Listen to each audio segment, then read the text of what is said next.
Hello, guys. Hello, Mike. Hello, for 5900. Hello, Steve. Hello, John Paradise. Um, I am doing an early chat this evening. You're right. You're right. How are you guys doing? Hello, AMB. And thank you for saying that you love my content. How are you guys doing? I'm doing pretty good. I haven't done a live in a while, so I kind of am now like feeling a bit nervous again, but hopefully I'll get over that soon. So, yeah, my boyfriend, he's sleeping, so I thought I would take this time to socialize with you guys.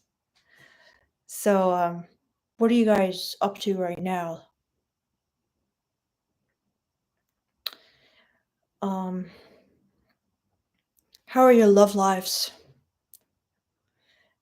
Any new dates? Any crazy date stories? So, Jay Garcia asks, what keeps you consistent with YouTube? I think it's plain to see I'm not consistent with YouTube, like, at all. Like, I haven't made a video for, like, months now, probably. Um, but I mean, yeah. So Steve is back from the gym. Nice. Daniel says, have you read any more of 3% Man? Yeah, I have, Daniel. I was reading some yesterday, but then I got so annoyed I had to stop. And when I was reading it, like when I first started reading it, I was getting annoyed as well, but I was kind of in the mood to just hate read. Yeah, and like I said, he did have some good points, but there was a lot of stuff that I was getting very annoyed about. So yeah, I had to set it down because he was just contradicting himself so much in this last part that I read. Because he keeps reiterating throughout the book like how women are just like emotional creatures, right? But then like in the very next paragraph, after he just went all out on how women are so emotional and like emotional in their essence and emotional by nature, he completely contradicted himself by saying like women are basically like cold, calculating, and rational when they're meeting a man, whereas men are very visual and they're just all in and they're just going on their emotional reaction to her hotness, whereas women are like very reserved and sit back and like wait to kind of test the man. I'm like, that's literally the opposite of what you just said. Are they emotional or not? Like, it was really annoying. So, yeah, it's kind of burning me up inside a bit when he says stuff like that because I'm like, come on, bro. Please don't fall for this BS and don't teach men this BS. But yeah, I gotta push through because I know, like, this is probably the number one recommended book to me by you guys. Like, everyone says it's just so good. I learned so much from this dude. So I gotta keep an open mind. Oh no, Gunter Torf says, and according to the writer, you still have to read it 10 to 15 times. Oh, please. That's terrible. That is truly terrible. Like, if it no. I hate when writers do that. It's like just explain it to me well the first time or don't publish it. Yeah. And it's like, yeah, he's also linking to like a million different articles that he's written. So, yeah. Have you guys read it? And like, if so, and by read it I mean The 3% Man or How to Be a 3% Man by Corey Wayne. And if you have, what did you get out of it? What did it teach you? Did you love it? Did you hate it? Or were you somewhere in between? Um, yeah, let me know. So, yeah. So, AMB says, going to buy your book recommendation, Mode 1. Just because I'm salty, I no longer recommend Mode 1. It's still a good book, but I'm no longer like the number one promoter of Mode 1 on the internet. So, yeah, still like it, but I'm no longer endorsing it and promoting it actively. So, let's see. Steve says, I never liked it when it is pointed out that men are more visual. That makes it sound like women don't notice attractive men. Good point, Steve. Very good point. Human beings in general are visual with one another. Great point, Steve.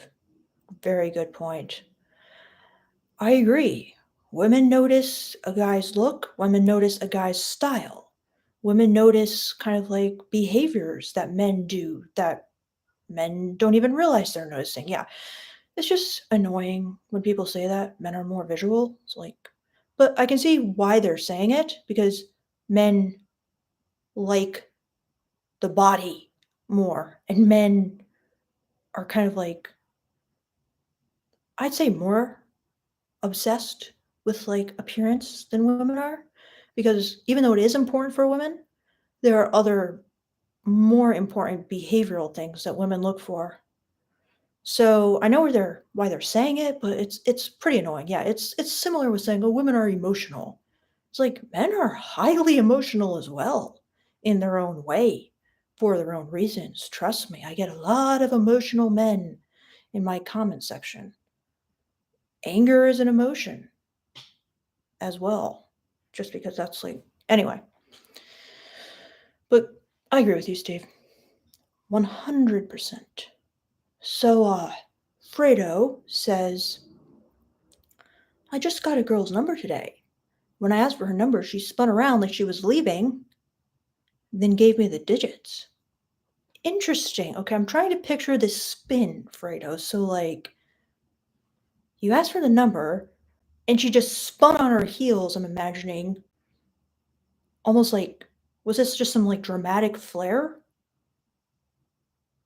And then she, like, turned back again and gave you her number? That's an interesting move. I wonder what she was kinda, like, giving with that. Any more insight, Fredo? Like, can you give me any more description? Like, did she spin around to leave like she's offended, or what was happening here? Very interesting scenario. Hello, Halo player of legend. Daniel says, I loved it. What he teaches works for all relationships, I believe, in reference to 3% man. Anything specifically you love the most, Daniel? So then Hira says, you ever liked a woman or did anything with one? I'll be honest with you, Hiraz, I have done things with one or more than one. However,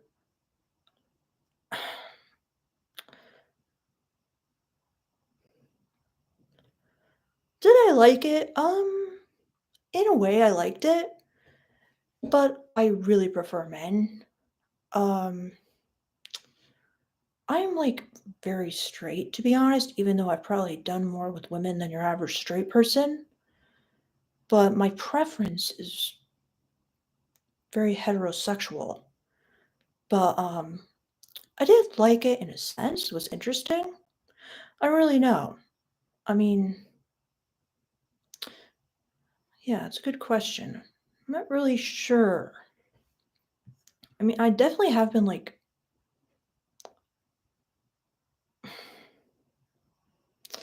I don't know. I don't know. I don't want to offend anyone, but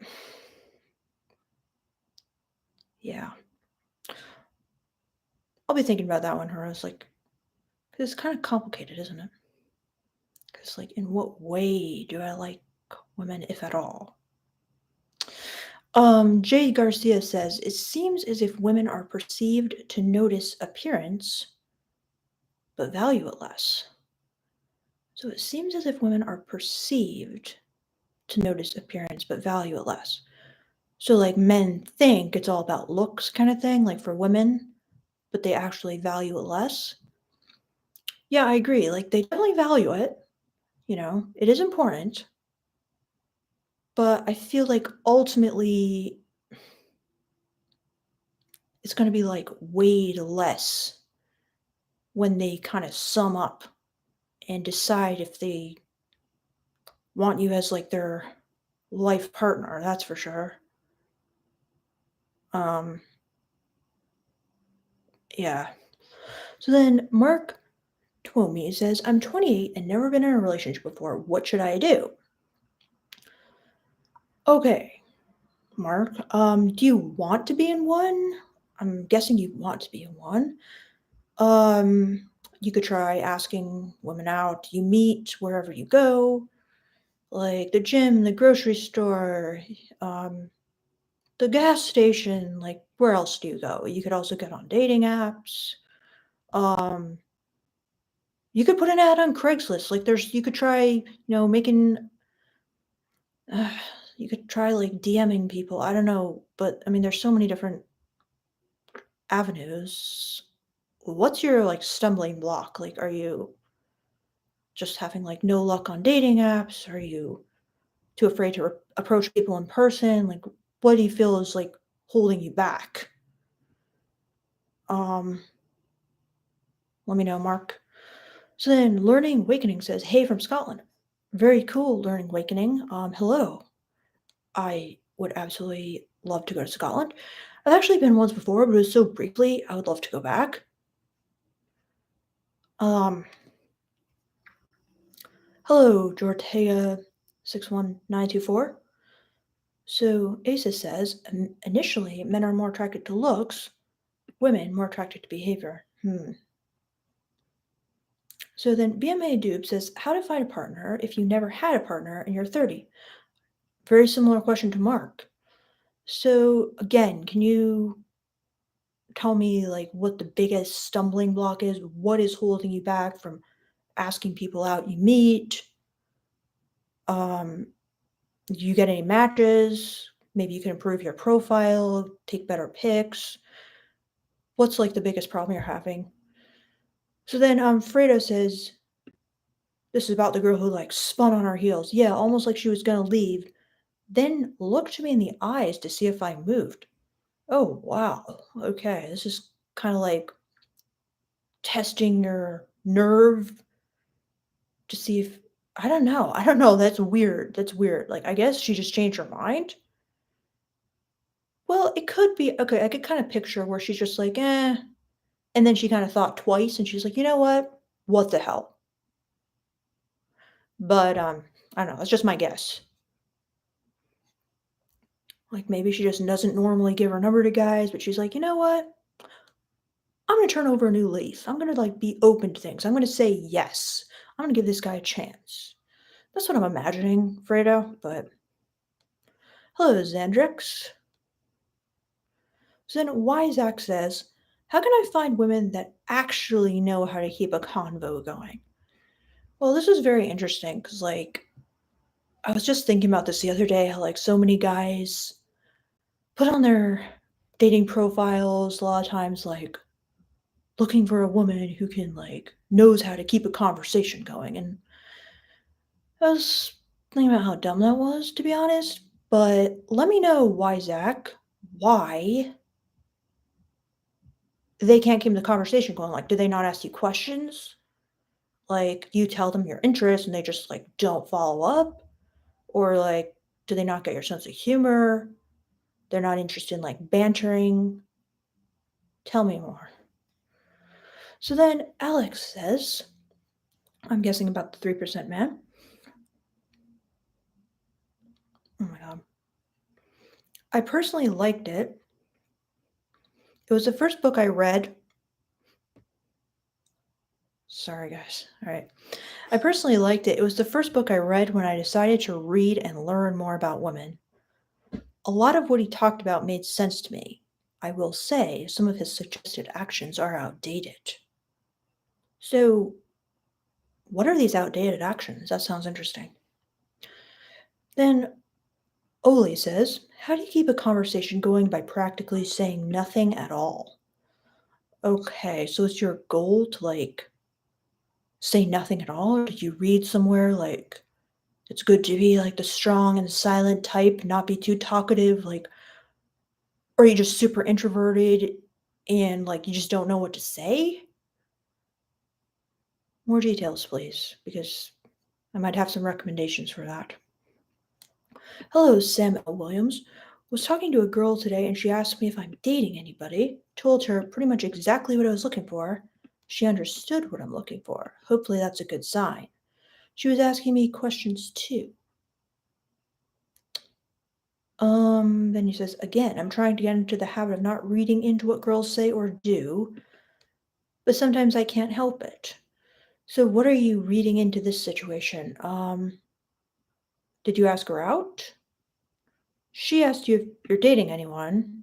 You told her what you were looking for, and she understood. But then did you ask her out? Did you get her number? Did you set a date? If you didn't, why not? What is stopping you? Because shoot your shot, as they say. Um, so then Jay says, what behaviors would you say do women value more over appearance? So, good question, Jay. Very good question. I think they value kind of like the behavioral ability to,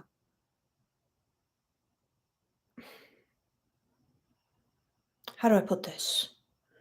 Succeed in the world of men socially and kind of like not necessarily even financially, but it's kind of like socially, maybe. I'd say that would be like the most important. It's kind of like they want a guy who other guys are going to respect, I think, and who has the ability to go far in life, like through his behavioral traits. It's mostly that. It's mostly like, is he fit? Is he fit in the sense of is he capable of making it? Not necessarily making a lot of money, but like, is he going to be okay? Like, think about it like this. Okay, in an apocalyptic scenario, would the guy you're with, this is in like the girl's mind, be able to take care of you, handle it, and improve your chances of survival? Whether that's through being able to deal with other men, gain their respect, gain their kind of like acceptance, and like rise in the ranks in a way. Like, this is the kind of thing I think they're really looking for. And there's a number of ways like a guy could do that. Maybe he's really like athletic, and so people respect that, and he kind of has that like edge on other guys. Maybe he just has like really incredible social skills. Like people just like him. Do you know what I mean? Maybe he's like super smart. You know what I'm saying? It's like Hunger Games. Like everybody has like their little niche, and a girl wants to see those qualities in a guy. I think that's more important than appearance. Generally people like good-looking people, and they give them like the benefit of the doubt and stuff, but you could be good looking and an idiot, and you could be good looking and have bad social skills, and so there's things that women value far more than that. I really think that's how like women are thinking. They're just kind of like, if I hitch my cart basically to this guy, is he gonna bring me up? Is he gonna help me succeed? Is he gonna add to our like survival quotient? Or is he gonna drag me down and not be able to like provide me with things that other guys could? So yeah. Um Another thing that I think they're looking for, well, I know that I was really looking for, that's kind of slightly different is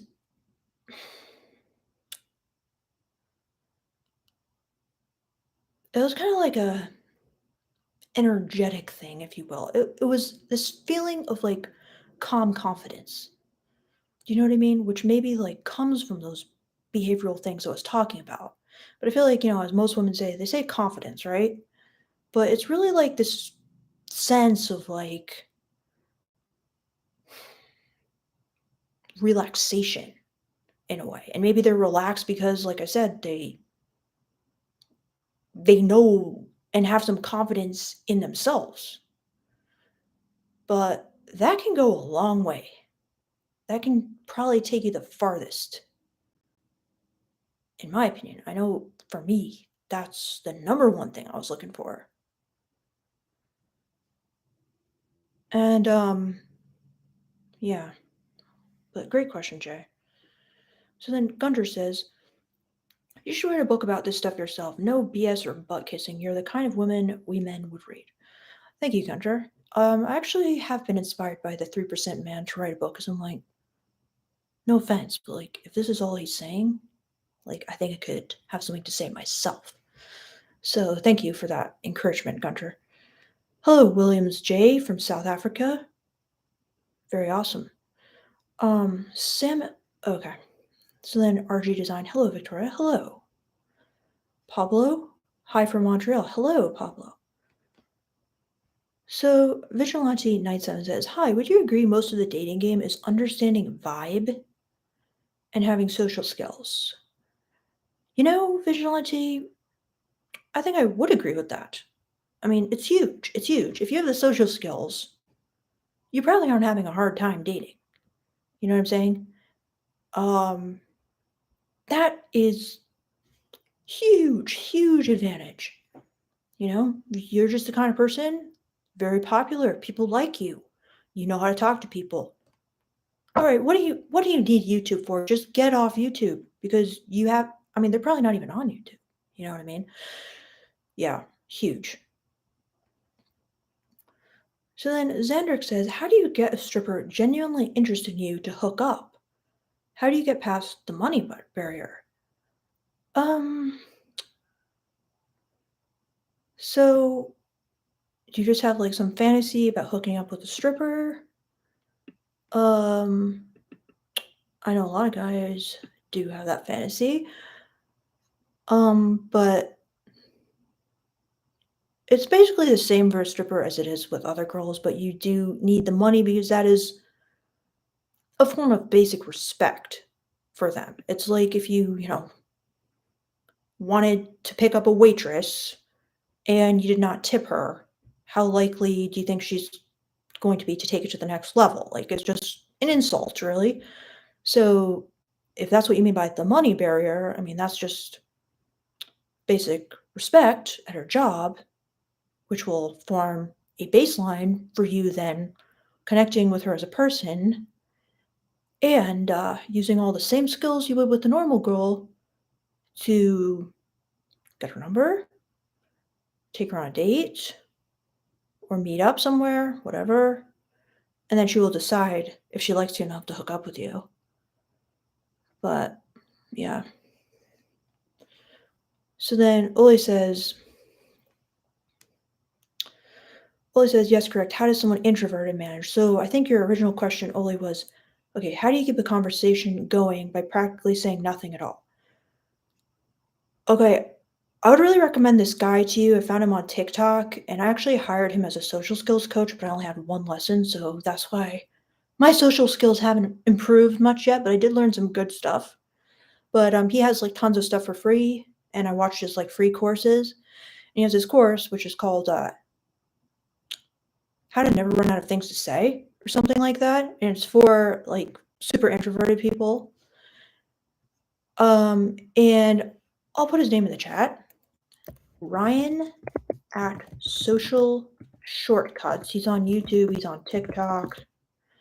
He has some very good advice. I really liked him. Like, I thought his advice was great. And if you're not really being able to think of things to say in conversation, this guy can help you. Um, so check them out because you know what? You're gonna have to develop some conversational skills. You cannot just talk to a girl and say nothing. I mean, I have heard though that really, really extroverted girls, they are looking for super introverted guys, and they find that like really appealing because it's like they need somebody kind of like who doesn't say much because they kind of want to be like the center of attention basically, and they need that as like a foil or whatever they say. So I wouldn't recommend though continuing on not being able to say much in conversation. Like I just think it's like very bad. Like you're not going to get very far. I would try to improve your social skills. I'm trying to improve my social skills to be honest as well. Like I don't know. I need the help too. I was actually thinking about this recently. I'm like, I really need to work on this a lot more. So, yeah, Ollie, I recommend trying to improve instead of accepting yourself in this case. Well, you can do both, all right? So, Sam L. Williams about this girl says, I have her number. She's my sister's friend. Also, I think 99.9% of guys experience depression about women at some point in their lives, whether that be over a breakup or frustration at not getting any dates or sex. How can guys cope with that? Yeah, like I think that's very bad.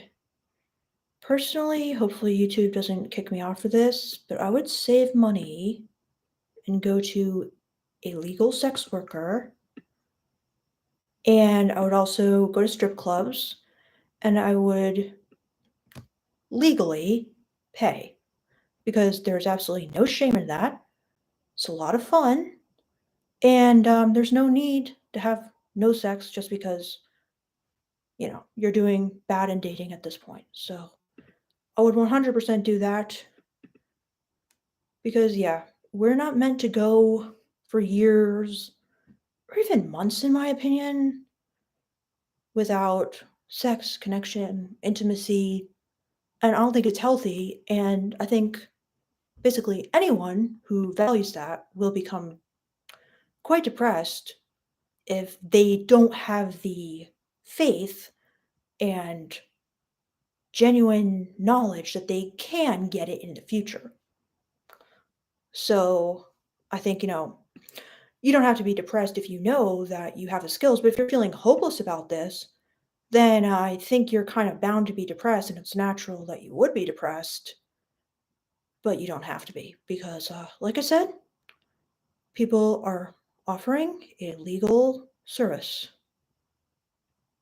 and it's pretty cool. So, Jay Ream State says other guys respect status and provision. Do they, J. Ream State? Yeah, tell me more about that. So you're saying like the same things that women respect, other guys respect as well? So then Garrett says, I'm confident I was her favorite lover. It ended suddenly over a small phone argument. I was stubborn and waited for her to call me, but she didn't. Then when I called her a week later, it was too late. Indeed, Garrett, I can see that going bad. Yes, I'm sorry to hear that. So Spartan Killer 456, thank you so much for the tip. I really appreciate that. And he says, how do you find a dominant switch woman? Well, this is like the $1,000,000 question, isn't it? Because it's not easy. There's a lot of guys who are interested in like having a submissive experience or just a switch experience, I guess, who can't find dominant women. There's like a serious shortage out there. So, yeah, I mean, how do you find them? It's going to be rough because there's going to be a lot of competition. Um, However, let me think. I mean, like I know, let's say like on FetLife, for example, women who are dominant, I mean, they get, like, intense amount of requests, so, I mean, you could try just, like, going on this, app. I've heard it's pretty good. I don't know if you guys have used it. I haven't really used it too much, but it's called Field, and it's kind of like for people in the lifestyle, but it's like a dating app, and people are really, like, open about their sexual preferences. So have you tried that app? I just don't have too much personal like, I looked at it and made a profile just to kinda see what it was like, but I know a lot of people use it. Um, but yeah, I just haven't, like, tried it out myself much more than that. But yeah, I mean, a switch, I think, will be a lot easier to find because I think a lot more women are open to switching, but a full-on dominant woman will be more difficult. Um, yeah, do you guys have any ideas for him? Any ideas for Spartan Killer? Just please put them in the, chat below, and, let me know if you've tried out that website, Spartan Killer. I mean, if you guys have seen my channel, you'll know that I'm not really much of, like, a maybe I'm not really a switch. I have done it.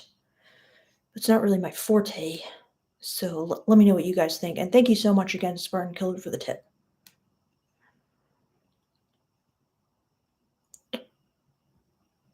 And yeah, feel free to let me know your thoughts. So Alex Park says, I watched a video stating red flags in men. She said, not opening a car door is a red flag. I've also read that women hate it when men open doors. It's a sign they can't help themselves. Any truth? Very good question, Alex. Okay, yes. So,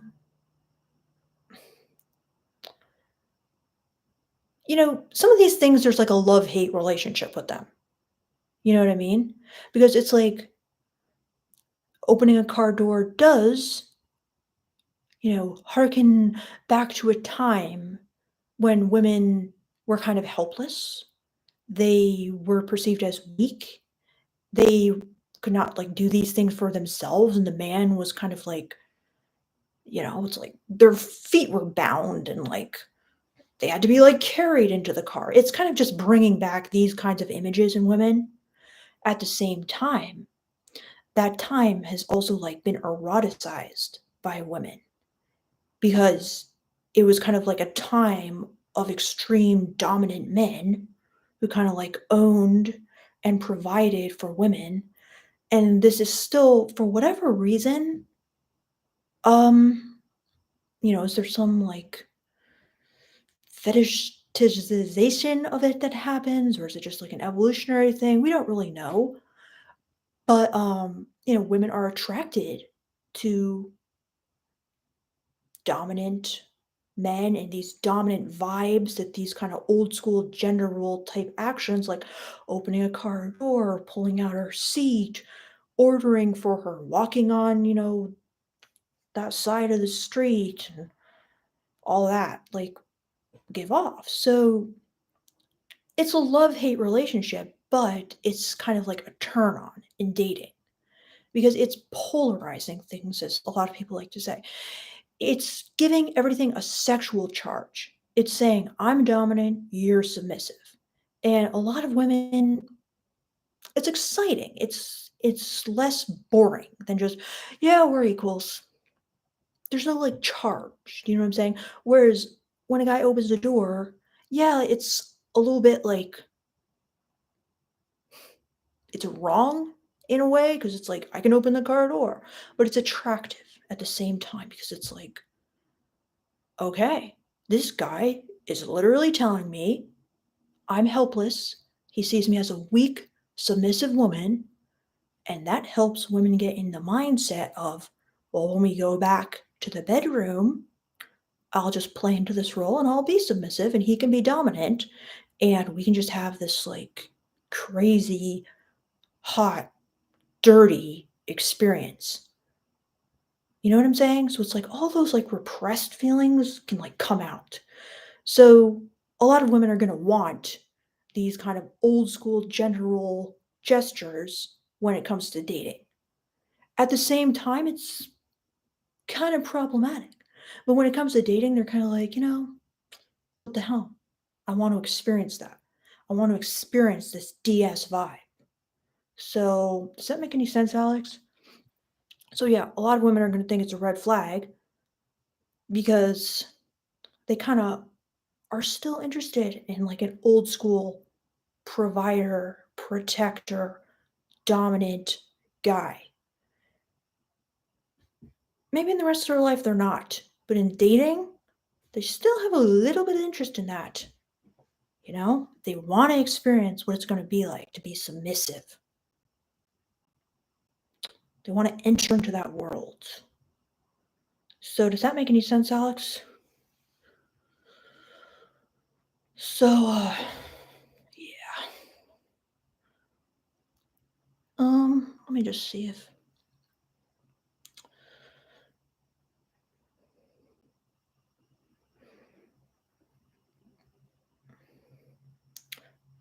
Jean M. Fernandez says the way you explain dominance pops bunch light bulbs. That blows up in my mind. Fantastic, Jean. I'm so happy to hear that. Yeah, I wasn't sure if that was too clear, but trust me, like, I find sexism annoying, right?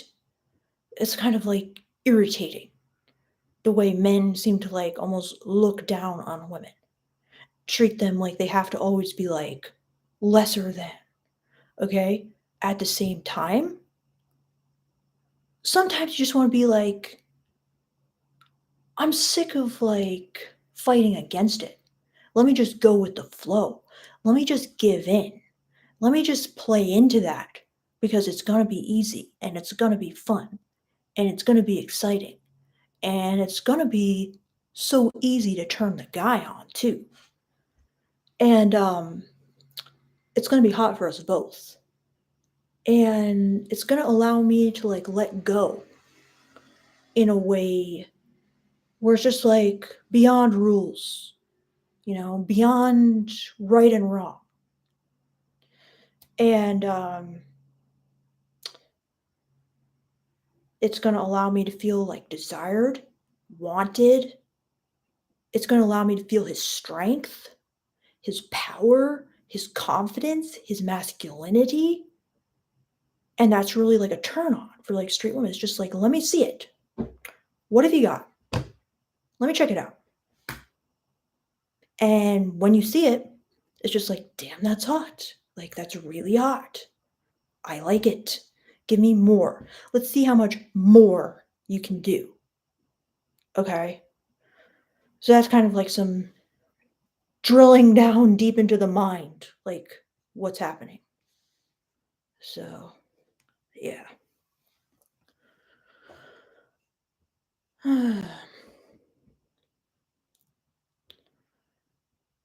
um,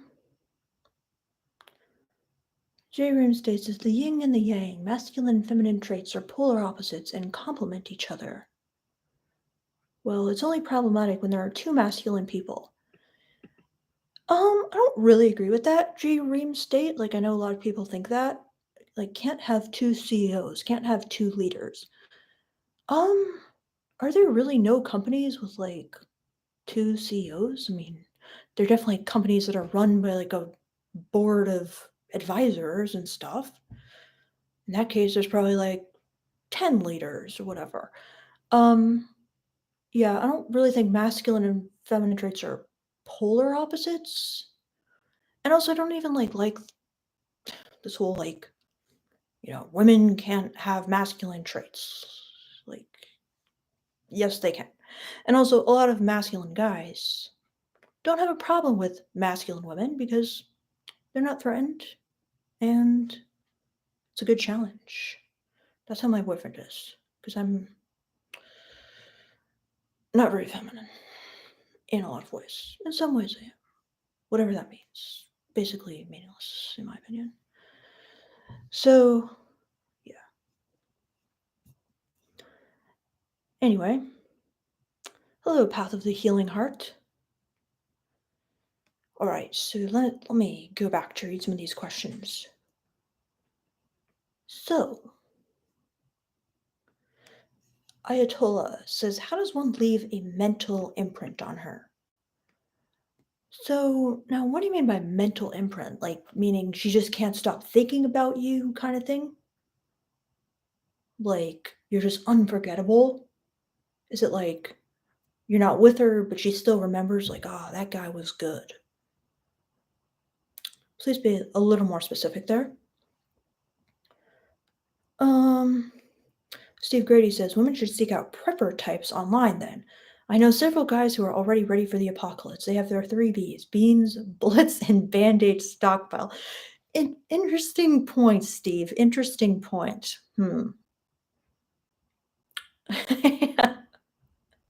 It's pretty funny. Um, yeah, that's So is it really is my apocalyptic scenario really like the best metaphor? I don't know, because you're right. Why wouldn't they be they be like all obsessed with these preppers? Let me think about that. Pretty good. So Fredo Santana says, do you still test your man? And if so, how often? And is it even conscious? Great question, Fredo. Do I test him? Kind of, in the sense that I still feel like I need him to like prove it to me that he's good enough in a way. But he has kind of taken like I think because he like knows that I want that and I want to see kind of like this intense masculinity stuff, he really preempts that. So he'll just joke around with me and be like extremely aggressive in a way, like at all times, but it's in a joking, fun, loving way. But it's still enough for me to like feel it. I don't know. So I think because he kind of has like understood what I want, he really like takes it up to 11, if you will. So I don't really even feel like I have to test him. But it's not in a Andrew Tate like controlling sexist way. It's in like a joking way. It's in like a playful way. It's in like a humorous way. Um, and like a good example of this, where you can see a guy who does this really well in a way that isn't kind of like truly controlling, sexist, and aggressive, but is dominant in like a playful way that still is going to be enough for a girl to like read you as masculine. This guy, I've mentioned him before on my lives, Gideon Mazikeen. He makes kind of like this kink content on TikTok. I haven't seen him in a while, so maybe they like kicked him off again. But I feel like he's like the closest to my boyfriend who I've ever seen. And he does the same playful, kind of like playful, like abusive boyfriend, if you will. My boyfriend is not literally abusive in any way, shape, or form, but he knows how to like tap into that part of himself and kind of like humorously give me like this intense version of masculinity, which I find like I need it in order to feel like respect. I mean, I respect him for like a lot of different things. Like I respect him for his intelligence and um like I love our connection and all these different things. So, but I do feel that helps, if that makes any sense. Like it helps that he kind of amps up the masculinity. Because if he didn't do that, I feel I might want to like provoke him more. And actually, in the beginning of our relationship, I did provoke him more. Um, because I wanted to like get that out of him. It's like I wanted like this. I wanted to like squeeze that out of him, if you will, because I found it really attractive and I needed it even more than that on a deeper level. So I don't know if that makes sense, Frida. Hello, Acme for Fun. So Xandrick says, I'm at the strip club. Wow, you're on my live at the strip club. Oh god, that's great. So, I find many of them super attractive. I knew my friend spent money, but I'm not trying to pay, lol. Well, Xandrix, you should definitely be doing some tipping. I'm not saying you have to like throw it all away on them, but do pay your dues and do some tipping. You know, $1, $2 is fine. Um, then Giovanni says, any updates on your decision to show us what you believe is a good approach? Oh yeah, so Giovanni wants me to like role play the whole situation here. Um, I'm sorry, Giovanni. I haven't like scripted it any better. I probably told you this before, but I do have like a video and my thoughts on it, but you probably know that and want something different, so yeah. Hello, Finny says, I'm glad you are streaming tonight. Thank you, Finny. I appreciate that. So Sam L. Williams says, paid sex is not legal where I live. I don't want to get arrested. I don't want you to get arrested either, Sam. That's why I figure you should take a trip to somewhere where it is legal. Jay Wright says, how's your Super Chats, Patreon, YouTube members, PayPal's going? Also, people can leave Super Chats to videos too. Hope you're well. Take care. Jay Wright, that is really sweet of you. I really appreciate that.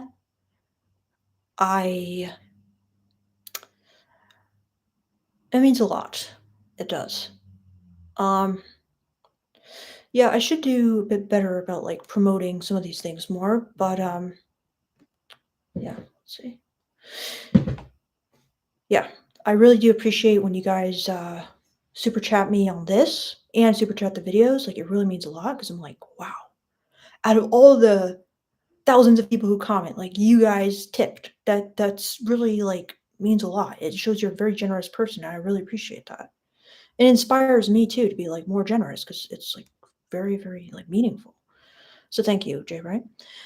Anyway, so Brett says, dominant women are typically older, like over 35 at least. There's an advanced form that's an advanced form of female sexuality. Young women just haven't had a chance to go there. Brett, I, for the most part, see where you're coming from, and I agree with you. And I agree, young women just haven't had a chance to go there. A lot of them, 100%, yeah. Watchdog says, do you play the piano there? Looks like cool stream as always. Thank you, Watchdog, and I do. I'm actually taking 2 lessons a week now, and I'm making some progress, and I'm really excited because like I always wanted to learn how to play like popular pop piano and improvise, and I feel like I'm really like I tried to learn for a while just on YouTube, and I had taken like piano lessons when I was younger, learned from books and YouTube, but now that I have lessons, I'm just like, oh my god, why didn't I get lessons before, like as an adult? This is incredible. So yeah. Do you play Watchdog? So then Ripped Up says, some women can't handle my banter, some can. Indeed. Some people are much better at banter than others. I'm decidedly below average. Hello, Antonio Nunez. Nice to see you again. So then Gunter Torf says, what social skills do you have to improve on, if I might ask? Because your directness, honesty, and nuanced thinking are valuable skills by themselves, in my book. Okay, so a lot of times, well, like for example, my banter, it's not that good. Like a lot of times people are like sarcastic with me. I'm like, no idea how to respond. Um, Also, sometimes I feel kind of like awkward in conversations. Like I'm not really sure what to say or I kind of like judge myself.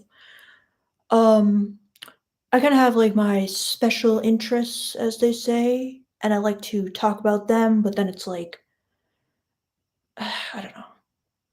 Maybe I'm not just kind of like focusing on other people's interests well enough. Um, I don't know, there's a lot of things I feel like I can improve on. Like, I really admire people with great social skills. I really admire people who are warm and friendly and accepting and who make other people feel like valued and accepted. And I don't know, I just like really aspire to be like that. And oh yeah, another thing I'll do, which is kind of bad, is like I can like really interrogate people. Like I guess I'm a very curious person, so I'll just really like I could ask you like 100 questions in a row. It's not ideal, okay? There's just different things like that. I don't know. Also, I find it like really difficult to make friends. Um, I don't know. I get like different anxiety over like, well, I already like said everything I have to say. Like, what are we gonna talk about? Oh my gosh. I had like horrible social anxiety when I was a teen, early 20s. I overcame most of that, but I still don't, I'm still kind of just like fair. You know what I'm saying? Fair, maybe even less than fair. I don't know. Um, but I don't have like as bad social anxiety, but I just have like a little social anxiety now. And I'd like to improve, pretty much. So yeah. Hello, Celeste. Um, oh wow. Acme for Fun says Kensington PN has thousands of switches. Very cool. Hello, Dream Unrealistic. Um, hold on, let me see. Um,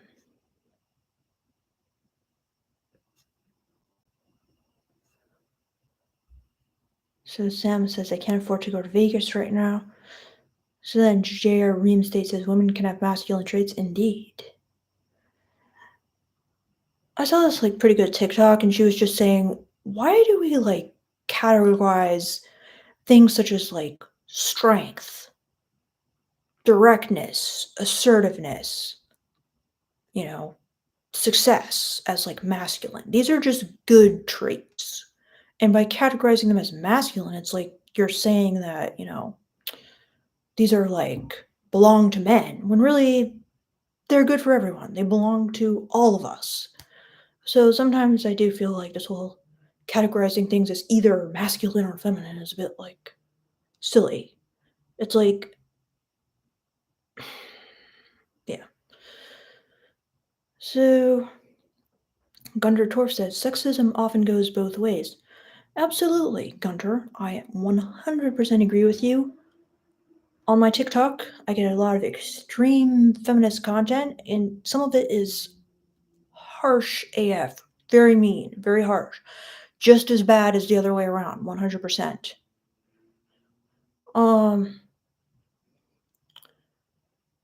so Jesse says, do silly area. Okay, yeah, maybe one day.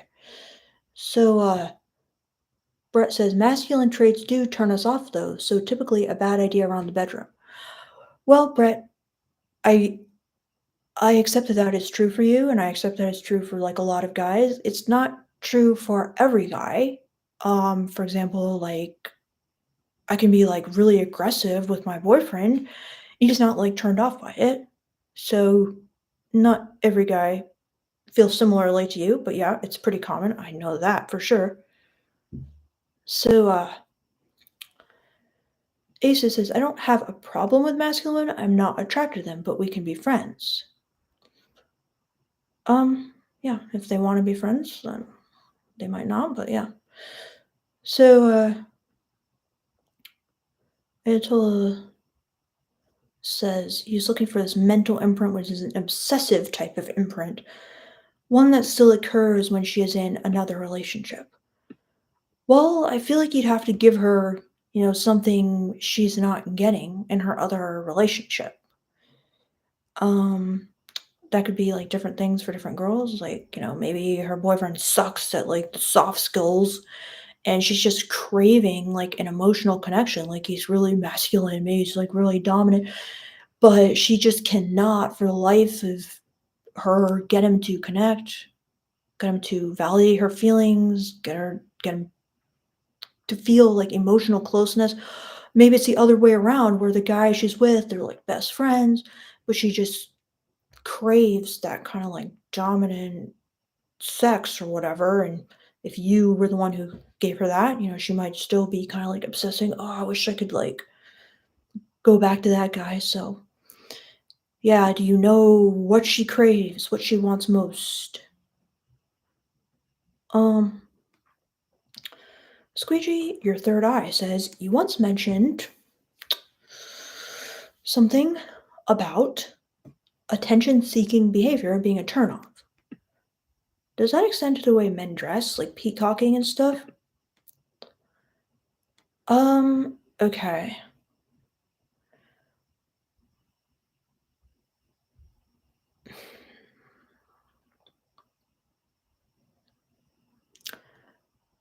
Yeah, I mean, I've seen men try to like peacock in a bad way. Like, for example, they try to like get some outfit that really stands out, but it's not stylish, and it just looks kind of like crazy and like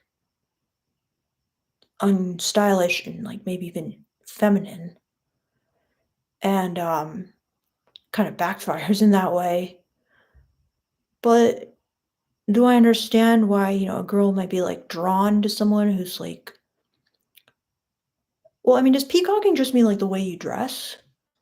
Or could mean other stuff. But yeah, if it's just the way you dress, like I could see, I've seen guys who are wearing kind of like really like this one guy I met at the strip club one time. He was kind of dressed like Jim Morrison or something, like a rock star.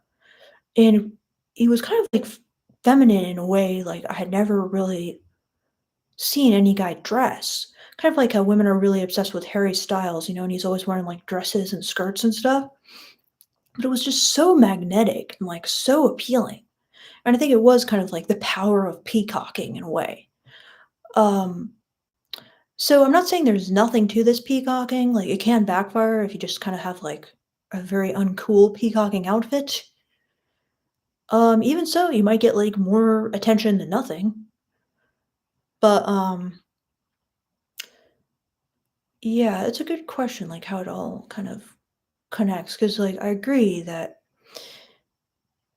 you when I was saying this whole thing about like attention seeking behavior, I was thinking it was in this video I made where I'm saying you don't want to be kind of like in the feminine role. Like you want to be in the masculine role in a way.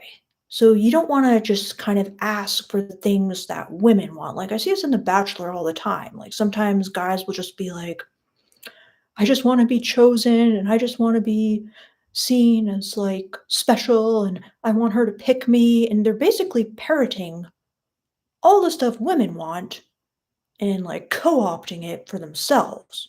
So it's like that's not good in that sense. Like if you want to be the center of attention in the relationship, it's going to turn a lot of women off because they want to be in that role. So that's kind of what I meant about the attention seeking behavior. And like, yeah, like oh, if guys are always sending you selfies, it's like the woman wants you to send you selfies and you to comment on her selfies like, God, you're so fucking hot. Like, oh my God. She doesn't want to have to be kind of like hyping up your ego because you're very insecure. It's like that kind of thing. They want a guy who's like okay with that masculine role for the most part. So J. Ream State says, BTW, loved your video on arousing women. The runway analogy was solid. Thank you, J. Ream State.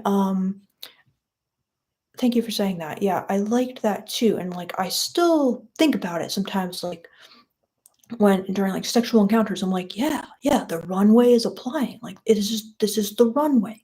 Like, yeah, he went too far on the runway and I'm not ready for it. Like, yeah, so I feel like it's really good. Like it actually really works.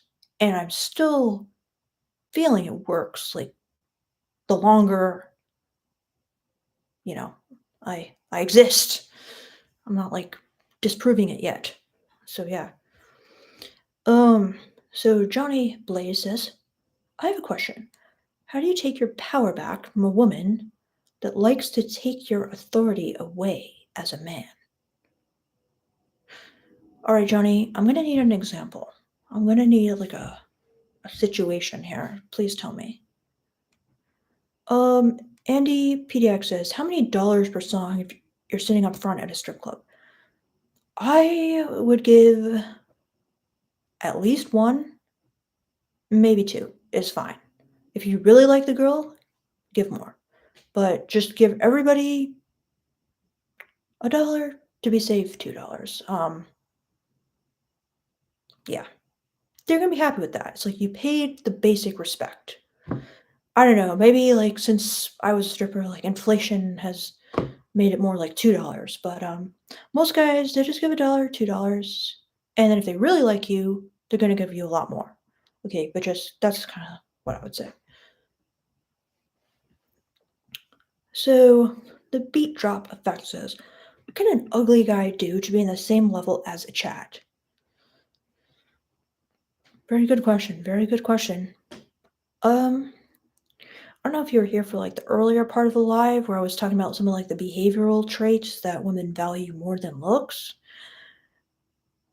A lot of those would be good. I mean, if he can kind of like get his personality and social skills good, I don't know. I think that's gonna go a really long way. Like even on The Bachelor, okay? Like I was just watching it today, and I always watch The Bachelor. It's like I was thinking today when they show the cast, right?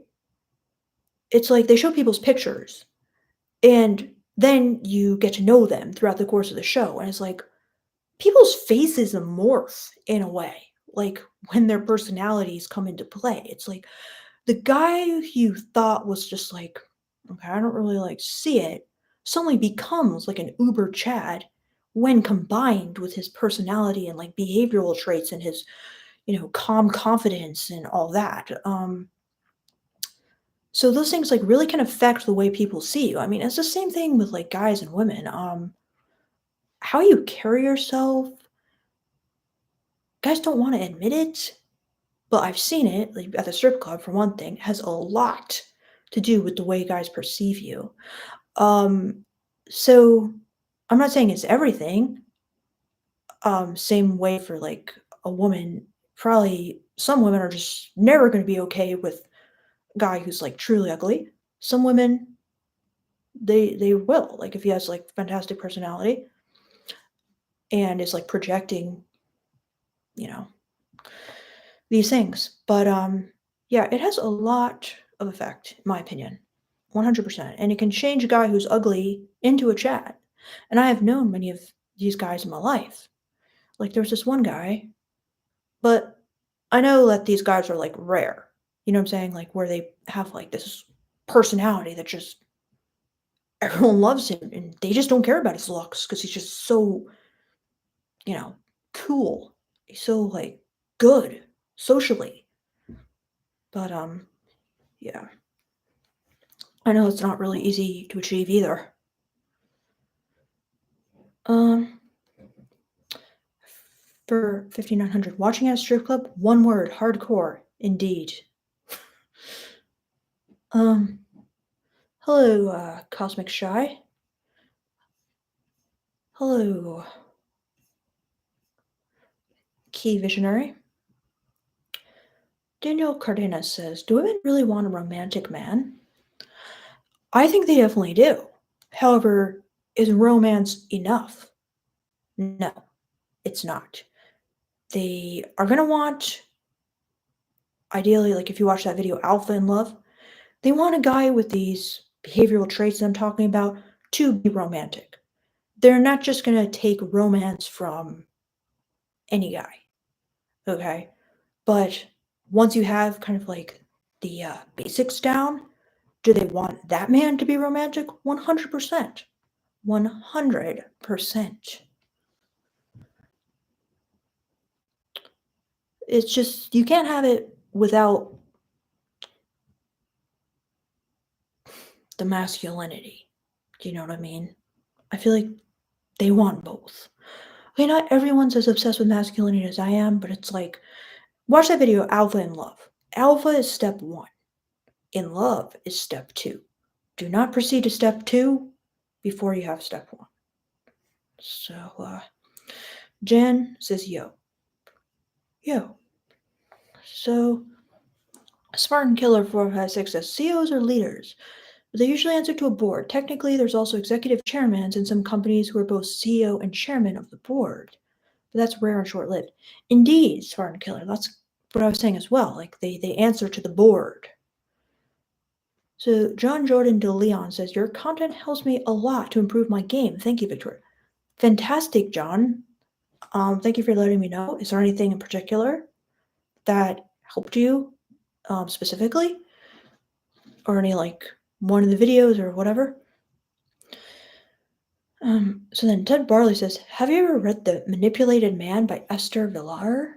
It would be interesting to get your take on it. Sounds like an interesting book, Ted Barley. I haven't. What is it about? EAC says, hey Victoria, please check your email for one title DDLG recommendations. I appreciate your work. Oh, sorry about that, EAC. Yes, I'm very behind on my emails. I've been trying to like chip away at them, but I'm sorry about that. Watchdog. Very cool. Good for you, Victoria. I remember enjoying trumpet lessons a long time ago. I can play a bit of keyboard, but I'm mostly proficient at the trumpet than singing and beatboxing and the drums. Very cool.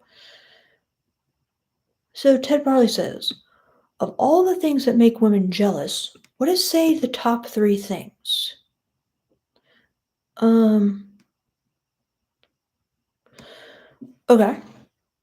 Well, I think, hopefully you're gonna use this, for good and not evil, but, one thing would be, like, looking at other women.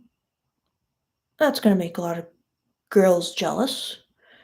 Maybe another would be, like, following, hot women on social media. And then maybe another one would be, like, let's see, there's a lot. But let's think the top 3 things that would make me most jealous. Um,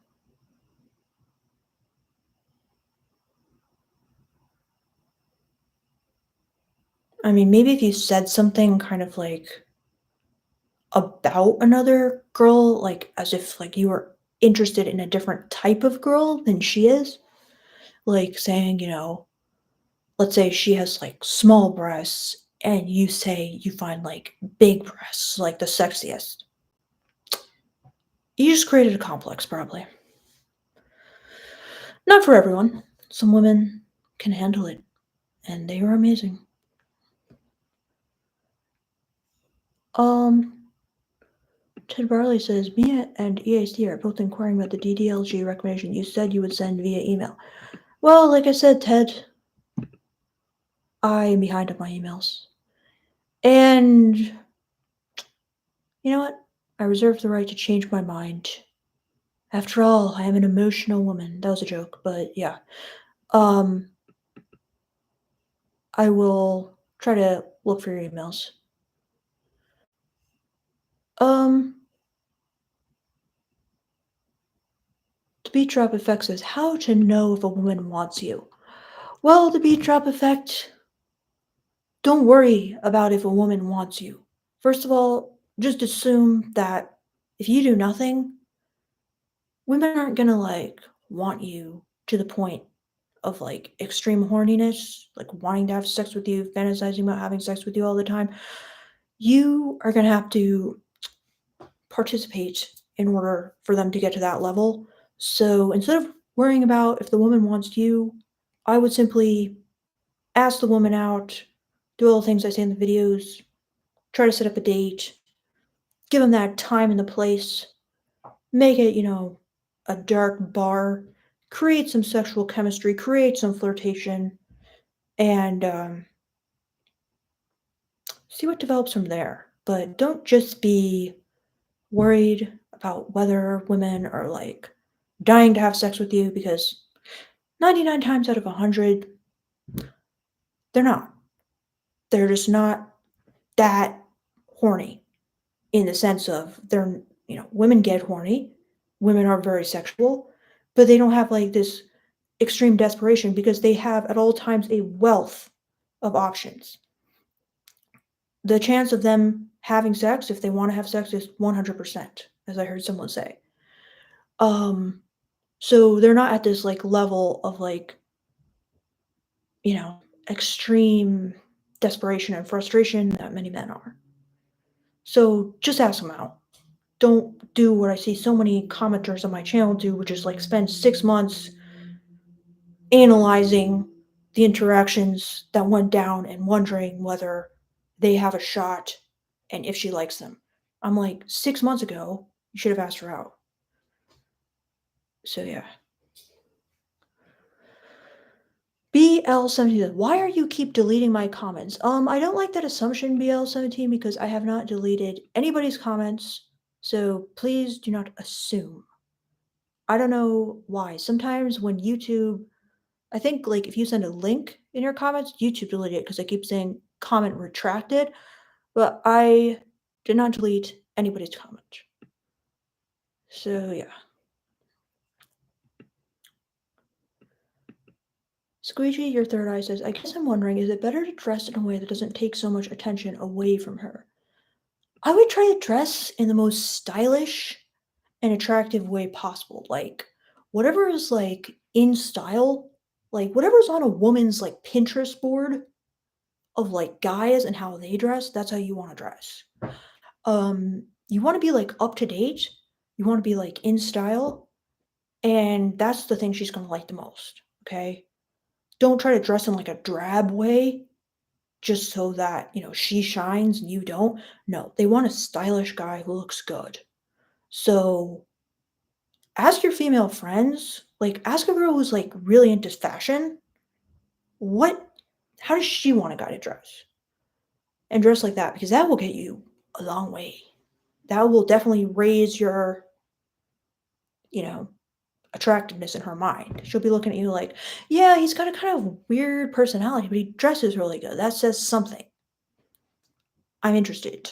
I'm not saying that's going to guarantee anything, but it will definitely affect her. Um, Women appreciate that a lot.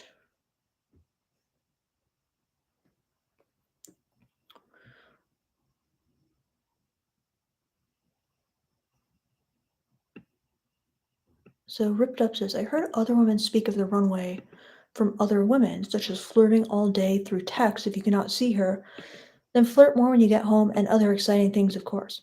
Yeah, I've heard like a lot of women say that as well, that, you know, they want to be texted throughout the day in order to get them like in the mood.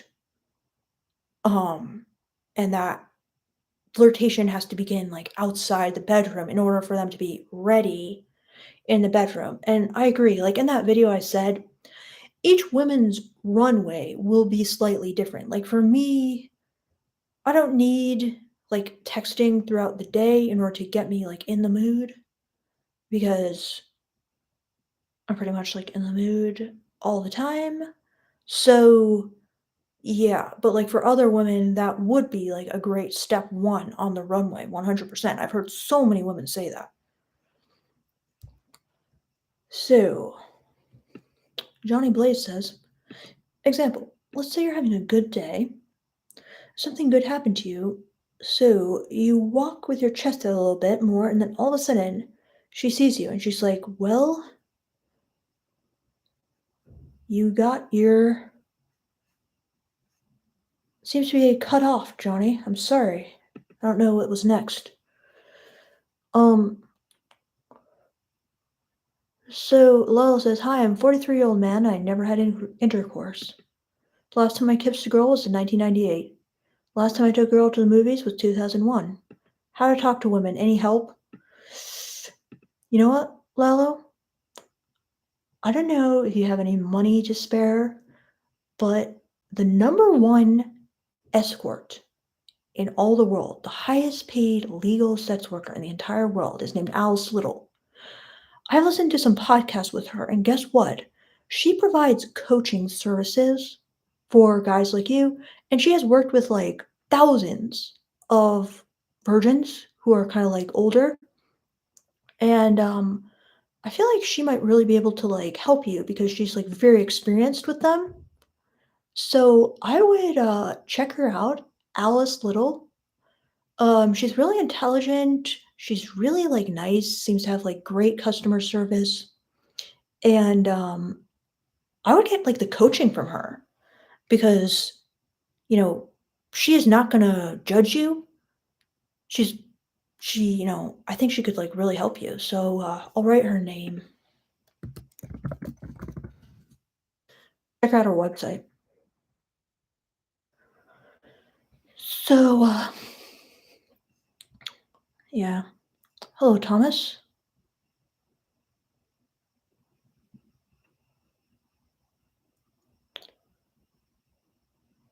So, Thomas says, Victoria, do you think it is important to get a woman complying slowly at first on the first date? So, I'm not sure what you mean by like complying. My instant reaction is sounds very bad, but tell me what is an example of complying. Um, so Luis says, I don't know how or what, but I had zero fear of approaching women when I was young. What changed, Luis? So, Brett says, other women being interested in you will make women the most jealous. This is a positive thing, makes you gain value in their eyes. Brett, I wouldn't agree that that will make them the most jealous. For example, like if a lot of girls were interested in my boyfriend, I wouldn't be jealous, I'd be more flattered. Because I'm like, nice, they like what I got. And like you said, it's a positive thing, but I wouldn't be very jealous because of that. Um, yeah. Hello, Mr. Magic. So,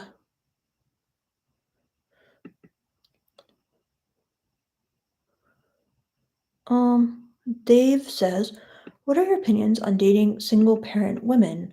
Most men dating advice outlets say don't do it. You'll be the third most important person in the relationship zone, etc.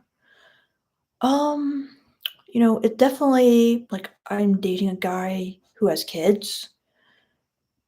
It's, there's definitely pros and cons. Like the kids are awesome, but you're definitely like sharing him and or her. So yeah.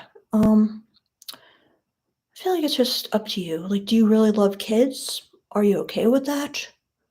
Or do you feel like you just want to be like the most important person in her life? What do you think, Dave? I mean, I don't think there's anything wrong with it. So, what do you think?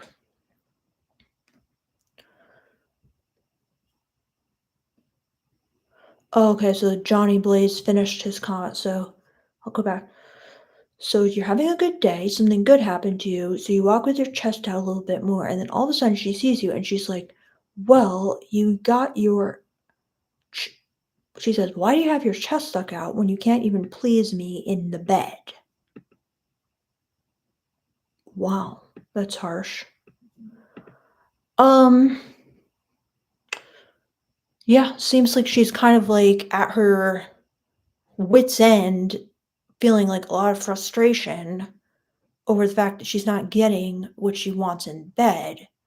But I mean, that's a really mean thing to say. Like, why? But it seems like that's probably what happening, where she's just like, he's all confident. Why can't he bring some of that confidence like into the bedroom with me? Um, but I don't know exactly like why has she told you what she wants in bed that you're not doing? Like, please answer me that. Like, did she tell you before this, you're not pleasing me in bed. Here's what I want you to do. So, what tell me more, Johnny. Hello, Mark PH. Finally, I was able to catch you. Nice to meet you, Victoria. Nice to meet you, Mark. Yeah, well, it's like such a mean thing to say, Johnny. Um, but Yeah, I wonder what she's like wants because there could be kind of like a range of things she would be trying to like provoke. Like maybe she's just fed up. Maybe she's kind of saying in like a teasing way where she's kind of like, yeah, give me that like dominant stuff. Maybe she's just like about to divorce you or break up with you. I don't know. I need more details. Please. So,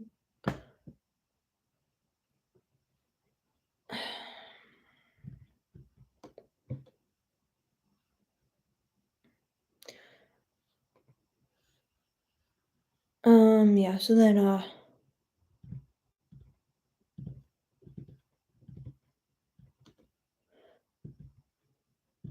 so deep.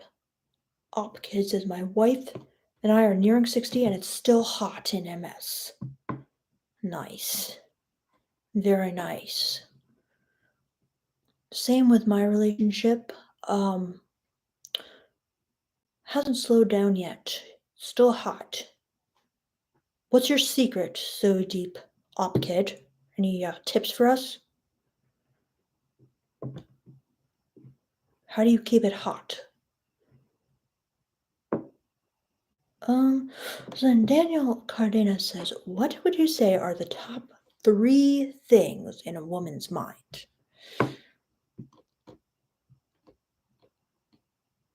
Like,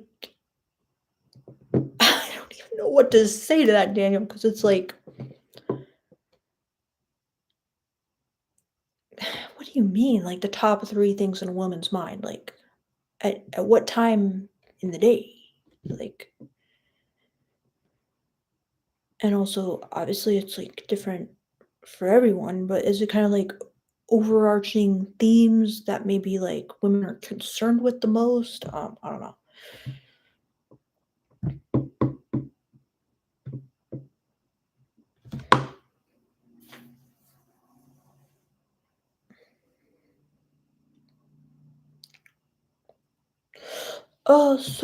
Mark PH says, what do you think about sugar daddy slash sugar baby relationships? Have you ever had one? Mm, let's just say I checked out the site, did some research, but no, I never had one. What do I think about them? To be honest, I feel like if I could have done like my dating life over, like in my early 20s, I would have done that. Um, what do I think about them? I think they're fine. I think it's absolutely fine. What do you think of them? So deep Opkid says we stay fit by playing tennis 3 times a week together and with friends. Oh, nice. I'm actually into tennis myself. So deep Opkid. I've been taking like lessons, playing with my boyfriend, watching some YouTube videos on it. So I agree. It's like a really awesome, fun sport. Watching some tennis on TV, like my first sports watching ever. Because like I hate watching sports, but I've actually been enjoying watching tennis and I'm pretty into it.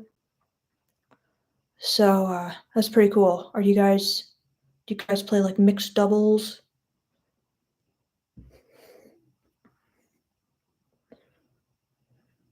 So,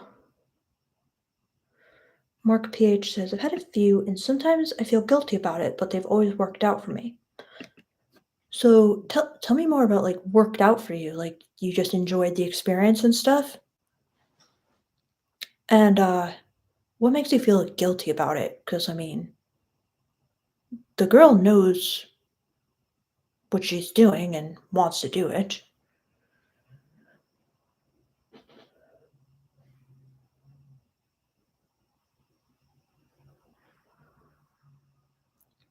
So Mark says, you go through a few short-term ones until you find a really good match. It's quite similar to dating, I guess, in that way. Indeed. Yeah. I think it's cool, Mark.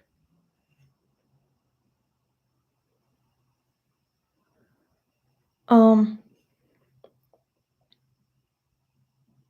So Johnny says, "It was just an example. I've heard that from a friend, but it's just like even when he's trying to work with her, she's so like standoffish.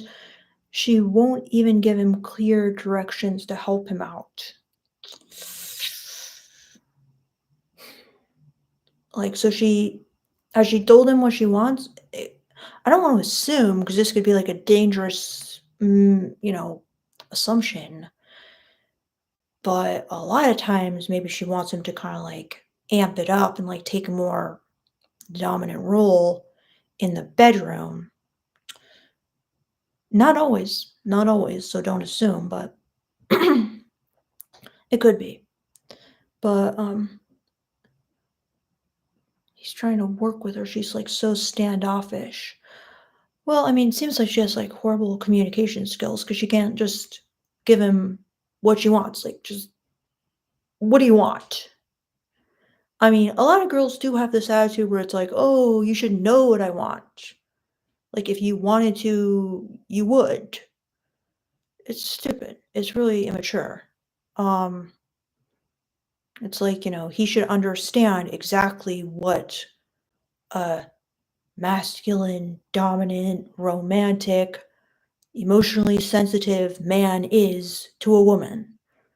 A lot of women like assume that. They definitely have like a blind spot there. Like it's just guys like come out of the womb like that and they don't study at all and they don't like get tips from friends and they don't like learn from other guys how to ask out women and stuff. Like they just think they like pop out of the womb ready to go like Christian Grey.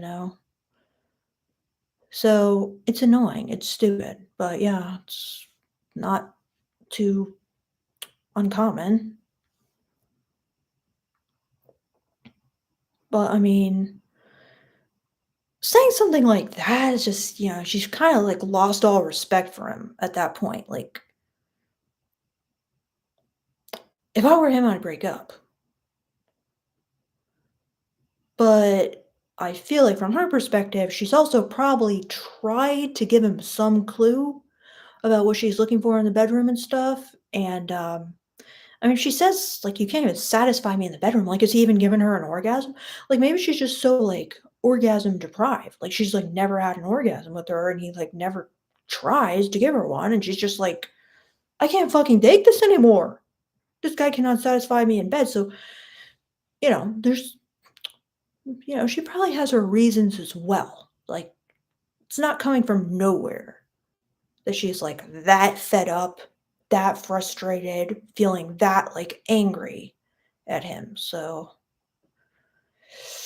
yeah.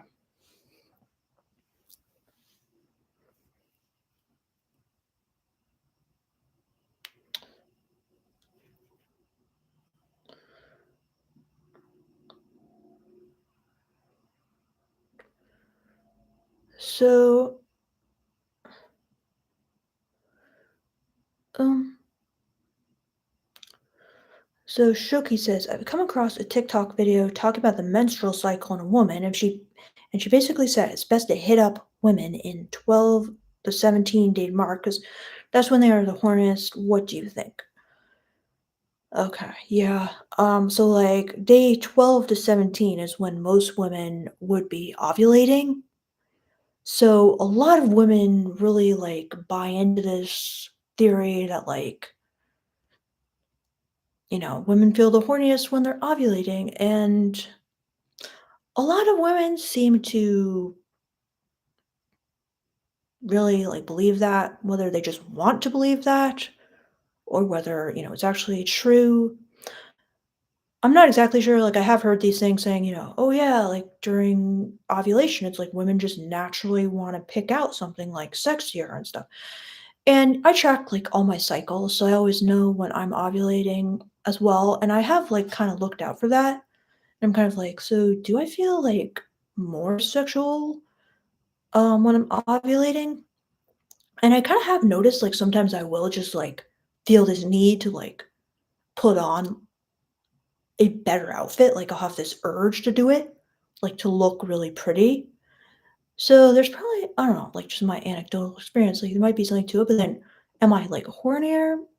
Sometimes I will get like this kind of like surge of like being really turned on during like ovulation. Like I've been able to pinpoint it down to like the hour that I'm ovulating because I use like these testing strips and devices and stuff. So then I was always kind of curious. I'm like, so as I'm like this ovulation surge is happening, like, do I feel horny? And I don't know, sometimes I feel like, yeah, maybe I do feel like especially horny. And then other times I felt like, pretty much the same. And like I pretty much feel like about the same the rest of the cycle. So yeah, there's just tons of these like women's stuff like saying, "Oh, in the first half of your cycle, like, that is the time for like working on things. And then in the second half of your cycle, you need to rest because like you're winding down and stuff." And I'm like, I don't buy it at all. But they're like really into that. And, I do know that if you ask a lot of women, they'll be like, "Oh my God." Like, I'm in all these women's groups, and they'll just be like, "When I'm ovulating, all I want is just have a baby, baby, baby, baby, baby." They're like so into like their little breeding kinks. So, could it have like a tiny effect? Maybe, maybe. But then how are you going to know when women are in like days 12 to 17? Like, you'll have to be like, "Hey, can I see your period tracker app? What day are you?" "Okay, hey, do you wanna go out?" Like, I don't know. Um, are you gonna, like, track her cycle? I guess you could do that on your own. Like, you just see when she has her period and then, like, start counting. If you guys wanna do that, well, I guess you'd have to know, like, when the first day of her period is. But if she, like, starts her cycle, like, let's say she gets her period while she's with you and she's like, "Oh my god, I got it." That's day 1, so start counting from there, I guess. Pretty funny. It's pretty interesting.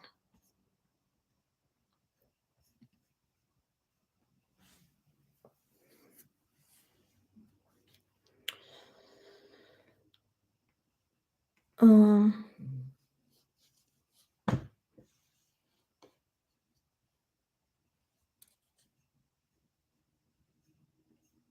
alright.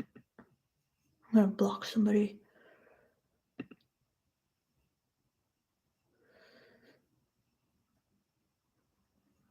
So so Lil Me says, "Hello, Lil Me. Hey, Victoria. Good morning. I don't know if you remember my situation, but I took your advice and took it a bit further. This happened today. Firstly, I started kissing her on the cheeks, nose, head, and neck.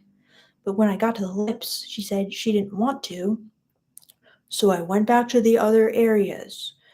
And when I tried to go back to the lips, again, she allowed me to, and we made out. She says she's mad I didn't listen to her, but I told her to tell me if she didn't want to do it anymore, and she kept changing the subject. Does she really regret it? I mean, huh. Okay, so yeah, it seems like everything's good and it's normal, but then she's like saying this thing. So she said she didn't want to, but then like you ended up like going back there, and then I told her to tell me if she didn't want to do it anymore, and she kept changing the subject. Does she really regret it? She might, because she might have gotten, like, really kinda swept up in the moment, and she was kinda, like, hoping that you would,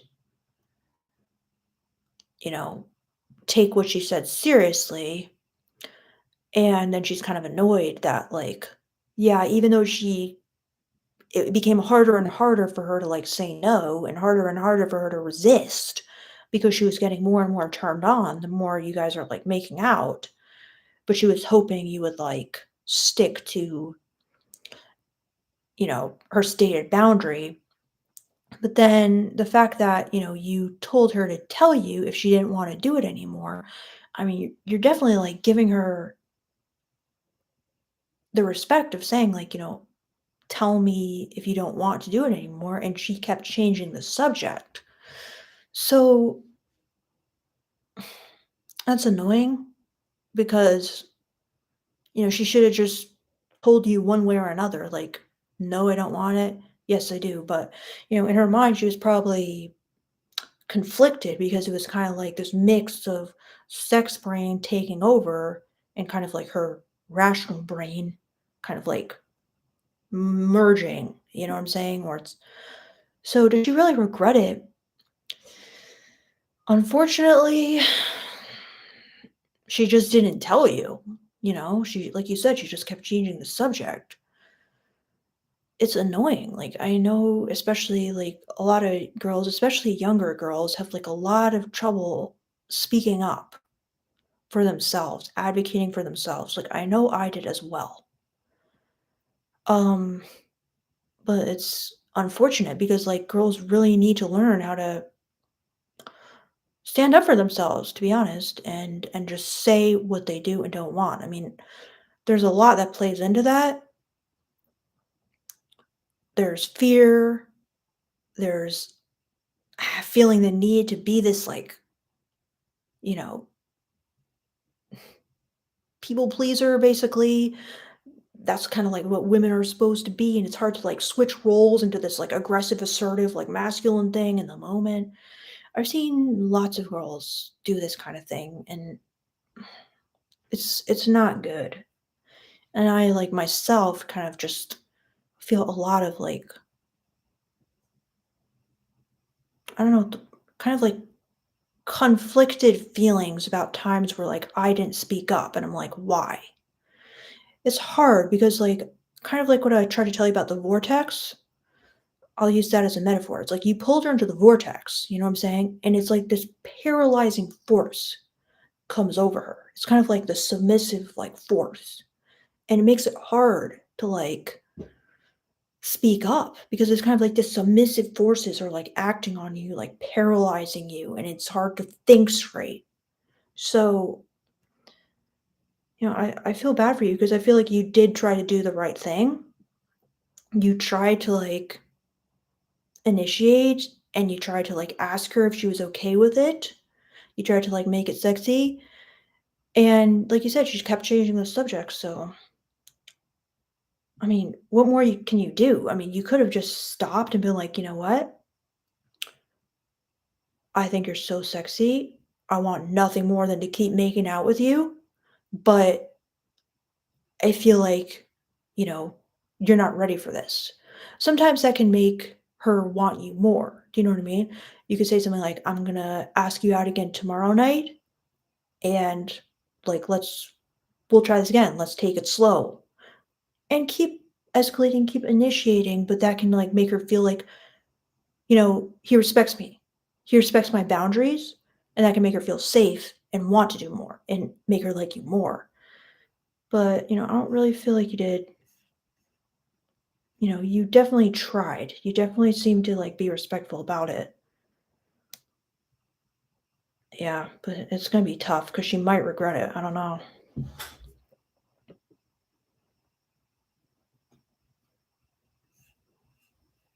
So Lome says, "What do you recommend I do now?"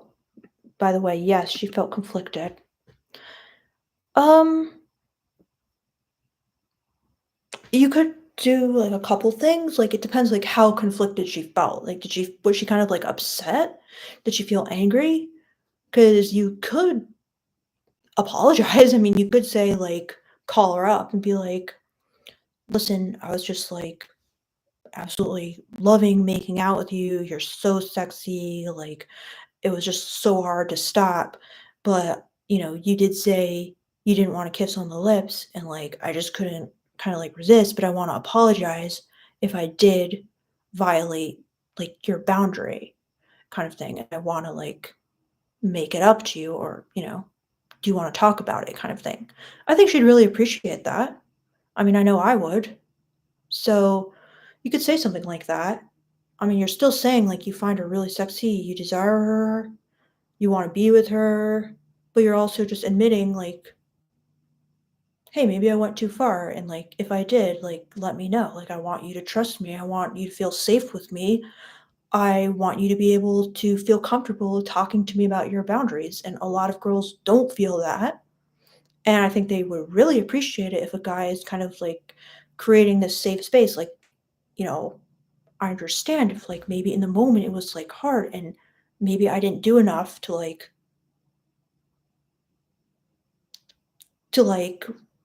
read what you really want and I'm sorry. That's kind of like a very dominant move in my opinion because like a dominant guy creates like a safe space and a dominant guy is kind of like ultimately concerned with making her feel safe and taking total responsibility for the experience and for kind of like submissive behavior like that, which can kind of be like conflicting like that. So I don't see that as like weak or anything like that. I see it as like a strong, dominant kind of like leader move. Um, and I feel like, she'd probably really appreciate being able to talk about it like that. So, Rodney's Publishing, thank you so much.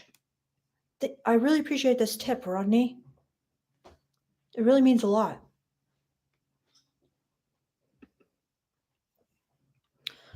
Um, Rodney, was there anything I did to deserve that? I really appreciate that. I wish more women thought like you. Thank you, Rodney. So then I'm waiting for Rodney's second part if there is more, but Lil Me says, thanks, Victoria, you're a gem.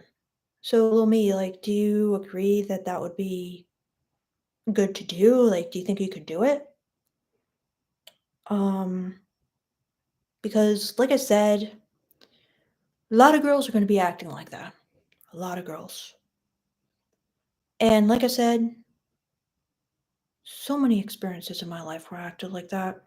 And I'm just kind of like, I mean, I was a lot more direct than most. But, like, for example, talking about like strip clubs, stripper stuff, so many strippers act like that. They would not speak up for themselves. Guys would be touching them, they wouldn't like it, and they wouldn't say anything. And then in the dressing room, they'd just be talking about like, "Oh my god, that guy would not stop touching me." And then all the other would be like, "Yeah, he's so bad, like he's so annoying." And it's like I'd always be like staring at them like, "Say no, say no, say no." But, like, I understand it because they were kinda younger than me too, and I used to have those same issues when I was younger. Not all of them. Some of them were, like, super assertive, but a lot of them just couldn't say no, and that's just kind of, like, unfortunately, something women, like it's like everything in our life just basically, like, tells us, "Be a people pleaser. Do not be, like, masculine," because as you guys are telling me, men don't like masculine women. So it's kinda hard to just be like, "What you're doing is not cool. Stop." I even ask my boyfriend sometimes now, I'm like, how would I say that? How would I say that in a way that like men wouldn't get like really upset about? Because that's kind of like in a woman's mind. It's like they're just so afraid, like come off as masculine, harsh, so, like not feminine, trigger the guy, make the guy upset, make the guy mad. It's like intense. Anyway, so Lil Me says, yeah, she felt guilty because I thought it was about religion because she's really religious. She says it's lust and not love. Okay, yeah. So she probably is feeling conflicted because she's like, well, I got to be pure and virginal, and this is just lust, and he's not, my sacred soulmate or whatever they're looking for. So yeah. So deep Opkid says, well, me, I don't think she wants to talk about it, but doesn't necessarily wish she hadn't made out. If you get back together, then she's good with it. Difference of opinion. She might want to talk about it, but you never know. So then Rodney's Publishing says, I write, publish short stories, super shy. Very cool, Ronnie. You're a writer. What do you write about? Like, what are your stories about?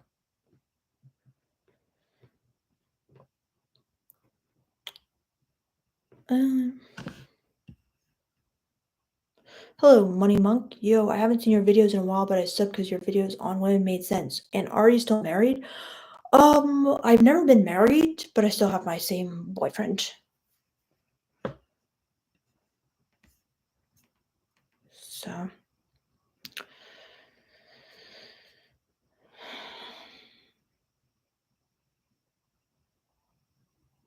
so Mark PH says she probably regrets it a little bit because she probably had plans to string you along a little bit, but she gave into how good it was feeling, and now she's feeling guilty and being weak.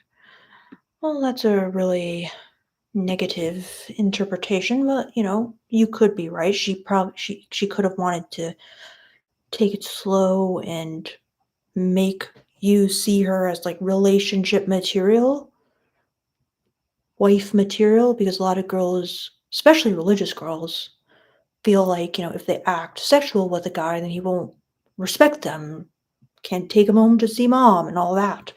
Won't be like a good religious person and all that. So, hello, Barry from Australia. There's always something to take from your content. Thank you for keeping it real. Thank you so much, Barry.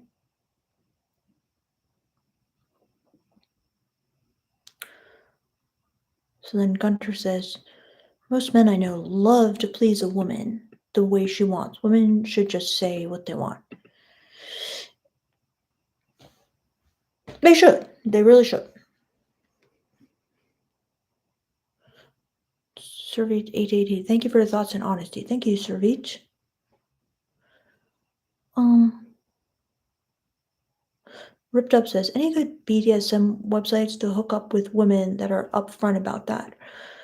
So, I mean, it's just because like a girl's into BDSM does not mean like she's necessarily gonna wanna, hook up with you faster than like a normal girl, normal, if you will. Like you're still gonna have to kind of seduce her in the same way, and perhaps it might even be more competitive because a lot of guys writing to her, she's like open about her interest in that. But there's like FetLife, there's that site Field, or it's app Field I was talking about. Um, Hello, John Winger. Hello, Dr. Rocket. So, all right, guys. Well, I got to the end of the question list. I enjoyed hanging out with you guys as always. It's really fun. I like hearing your thoughts and your scenarios and your conundrums and yeah. And it's really cool to see like some of the same people, the lives. Thank you so much to you guys who tipped me as well. Rodney and Spartan Killer 456. Really appreciate that. If you guys want to talk individually, like if you have like a situation, you could do like a coaching session. Just email me, my nonlinearlife at gmail.com. And hello, the tangy apple. And all right, Lil Me has one more question. All right, so you got me in the nick of time, Lil Me. Please go for it. But yeah, thanks for hanging out with me, guys. Hopefully, I won't put you guys in jail. I probably get about like 5 comments a day telling me that they're going, I'm going to put them in jail. All right, I'll just wait for Lil Me's question. Maybe I'll show you guys an interesting TikTok or something on this topic.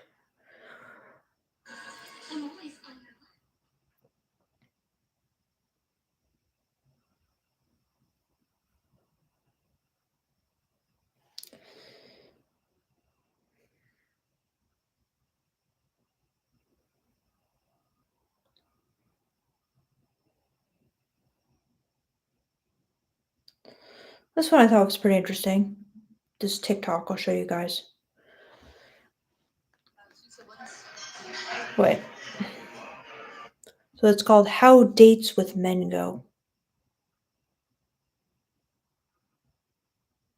So, how many siblings do you have? Yeah, I have two siblings. Whoa, okay.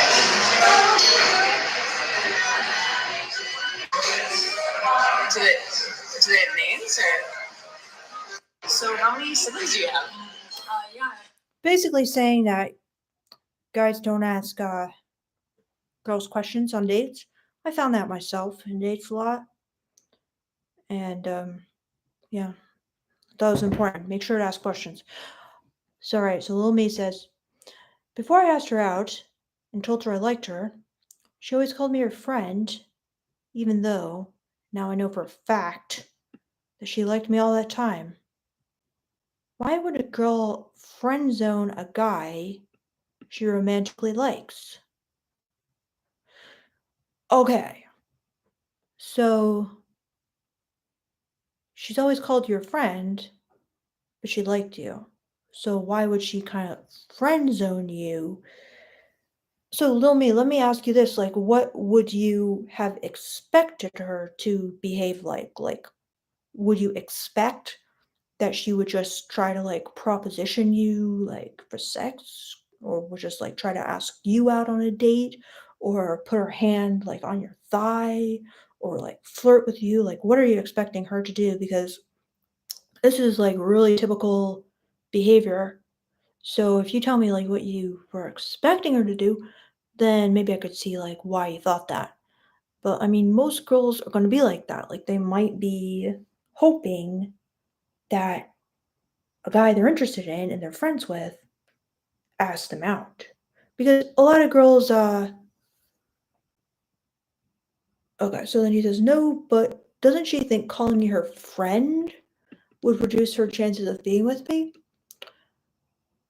So, no, I don't think like most girls would think that because they kind of assume that if the guy wanted to, he would in a way. So like they kind of project this image on guys of like he wants her, he asked her out. I mean, as evidenced by a lot of guys in the comments on this chat, just because a guy likes a girl doesn't mean he's gonna just automatically ask her out. He might like do a lot of, you know, analysis and asking people in YouTube lives if they should ask her out, and like worrying about whether they might get sent to jail or like. So no, I don't think she would think that calling you her friend. And also a lot of girls they kind of put up these walls, if you will. You could call it a wall play, where it's like they kind of make it a little bit of a challenge for you. That could be what she's doing. You guys might want to call it like a test, but it's not really a test. It's more like just a little challenge. So it's kind of like, come get me. You know what I'm saying? Oh, hey, friend. And it's kind of like in her mind, she's thinking, well, if he's man enough, he'll be like, I'm not your friend. I like you. I want to date you. She's waiting for you, though, to be the pursuer, the aggressor. So whether she calls you her friend or not, a lot of guys, it's not going to matter for them. They're going to ask her out anyway. So she probably assumes you're like that and that it wouldn't be like a deterrent for you. What? Be what it is, 707. Thank you so much. Here to grift ideas from my lottery jackpot dungeon. Any different piano music? Unfortunately, be what it is. No. Because I haven't really been playing well, I have been playing, like, just the songs since one fake book, but, like, I probably told you this, so I don't wanna bore you. But, I'm just trying to do all these different, like, chord exercises, arpeggios, and all the different, chord what do they call it? Like, chord arrangements, like the that's not the word, but yeah, and, just, like, 7th chord drills and augmented, diminished, and scales, and all this kinda stuff, so unfortunately, it's not getting too interesting yet, but I'm hoping that by, kinda, like, drilling all this stuff, then I'll be able to, like, really improvise and, like, really play soon pretty well, and just kinda learning, like, different styles of, like, accompaniment and stuff, like how to play in a pop style, rock style, all these kinds of things. But, thank you so much. Well, guys, um, so then Lil Me says, "Lol, if that is true, then the way women see men, I'm not sure if it's accurate or I'm just different." So what do you mean by that, Lil Me? Like, what do you think is kind of like off in the way they see men? If, but that's definitely like how most of them see men. So maybe if you find that like weird, and maybe I can make a video on that because it might be like something really good to talk about more. Kid Prince says, "Putting my mom onto your channel. Nice." Also, good night. You tired, fam? You're right, Kid Prince. I am. I should go. But I'm kind of curious what this little me is gonna say here, because maybe this is like we're on to something here. I don't know. Kid Prince, like, did your mom say anything about my channel? Did she agree? Did she disagree? I have been getting like a bit more women lately, which I really like. So,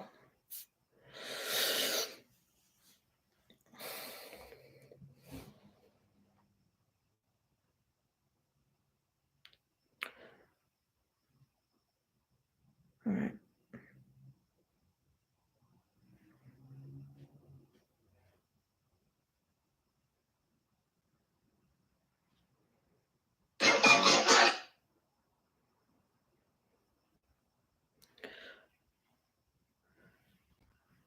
Kid Prince says, "Well, she doesn't like."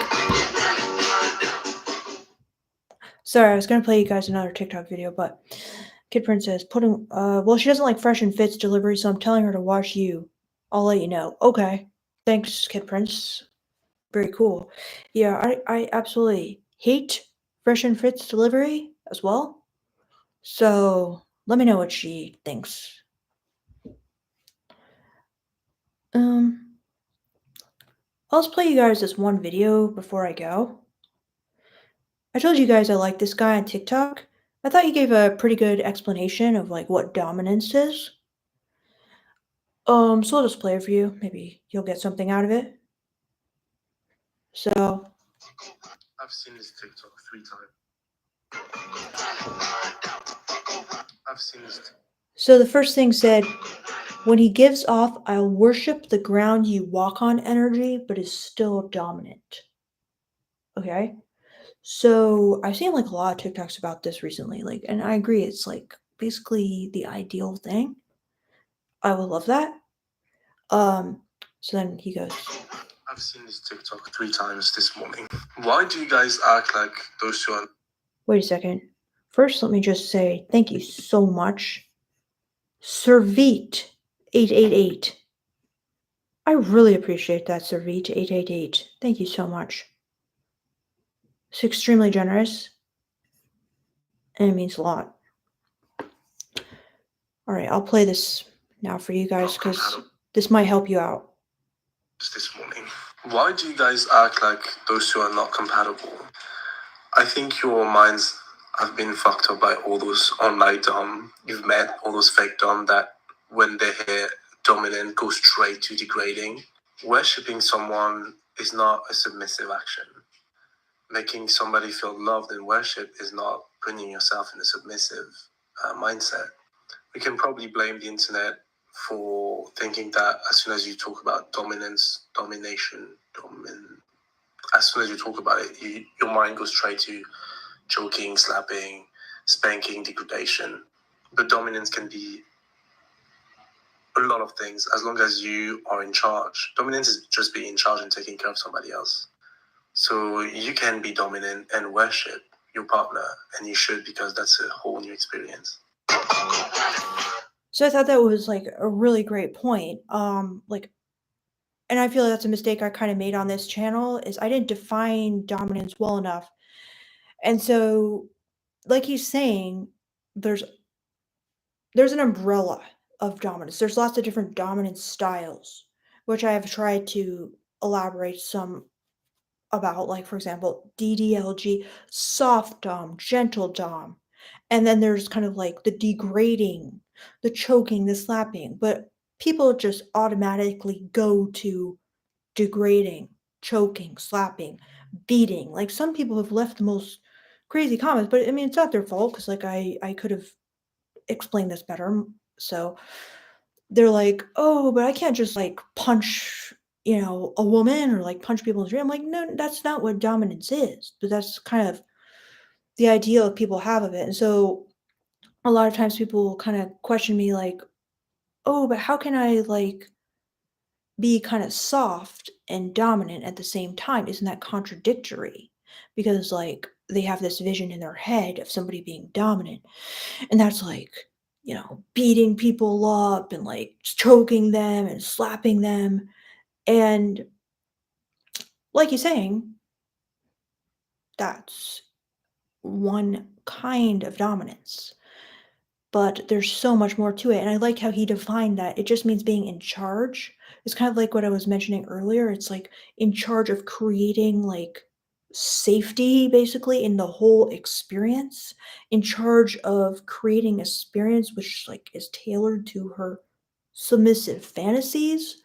And there's so many different like subtle nuances to these submissive fantasies.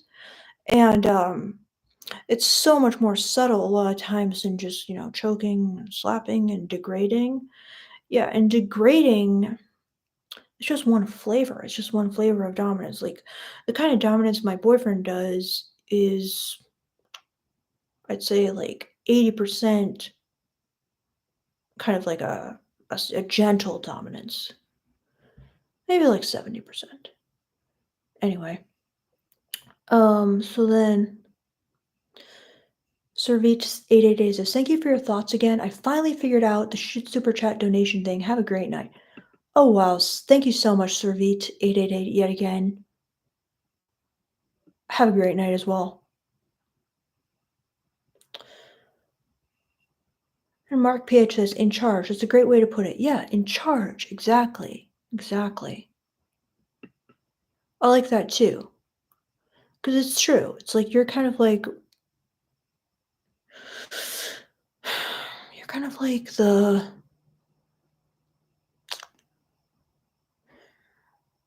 director, the stage manager, the lead actor as well. But she's also a lead actor. So then Little Me says, "That test is like me telling a girl that I don't love her so she could say, 'No, you do love me and I love you.'" So it's like telling a girl that I don't love her so she could say, "No, you do love me and I love you." I would expect negative words to demotivate people, which is why I find it weird. Calling me her friend made me hesitate a bit. I didn't feel the pressure to break the friend zone. I just felt more convinced she didn't like me. Yep. Yeah, little me. This is like a very typical attitude. Like for example, one of my videos, I was telling people girls like really love to play hard to get and to act busy and in demand. And then so many guys were saying, "Oh no, that would just push me away. That would just make me feel." And I'm like, well, that's really bad. And because that's like what basically 80% of, if not more, of girls are doing. And they expect guys to be okay with a challenge. They expect guys to break down their walls. They expect guys to recognize like a wall play when they see it, which is like putting up a wall, putting up a little obstacle that a guy has to overcome. So, yeah, I'm not gonna say it's a beta attitude to not do that, but that's kinda like how they might see it, to just be, like, demotivated by that, because they're kinda looking for a guy who wants, like, a challenge. I'm not saying you're beta or whatever, um, because, like, I understand where you're coming from, like, she's basically calling you a friend and you took her at her word, but I wouldn't do that.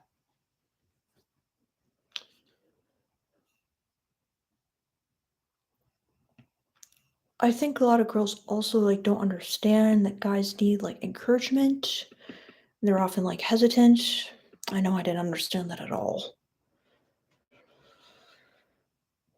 So, also Dane says, "Hey Vicky, I wanted to ask you why I feel so irritated and frustrated when I compare myself to others. It makes me feel so bad and less than." Um, so I feel so irritated and frustrated when I compare myself to others. It makes me feel so bad and less than. Well, yeah, maybe Dane, like you just like tell me more like about that. Like, so why are you feeling so irritated? Is it like do you just they have what you want and it's just like so frustrating because maybe like they were born with it or something and you're like, oh, it's so unfair. Um, tell me more like about that, like what you're thinking there. I mean, I feel like everyone feels well, most people feel bad when they compare themselves to others, you know? Especially when there's all these, just there's so many like fantastic looking people, but I don't know, it's interesting because like I don't really feel like so bad about it anymore. And maybe I didn't. So yeah, I need to know more like what you're thinking there.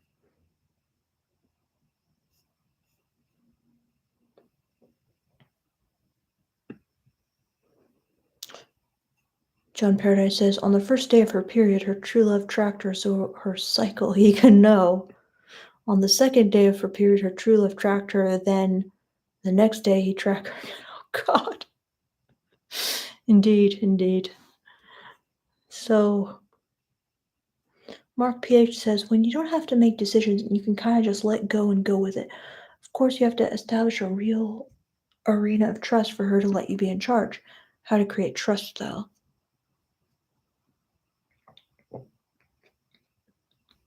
I agree with you, Mark, there. So, how to create trust?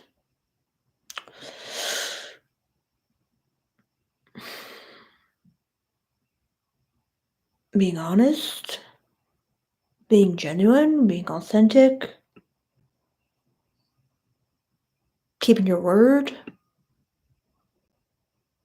um, putting her like best interests first can create trust. Kind of like in that situation, I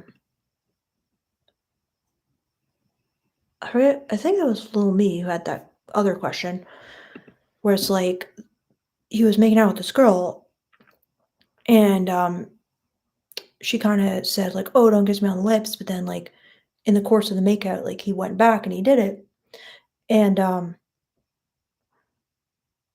like I was saying, oh, I forget where I was going with that, but yeah, having kind of like conversations in which you like value her feelings and you like validate them and acknowledge them, that definitely creates trust. Um, just putting her yeah, I guess now I remember what I was going with that, like, putting her best interest first and creating, like, an air of safety, even if she herself didn't do the best job of creating safety for herself. That's kinda what I was telling little me to do is maybe say, take responsibility for it even though he shouldn't have to, even though she should be able to speak up for herself. Creating trust would be like kind of being that leader and taking responsibility, like extreme responsibility, extreme ownership, you know?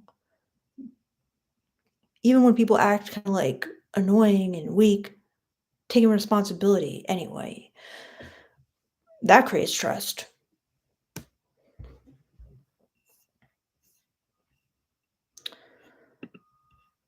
All right, guys. I think I have like rambled for too long.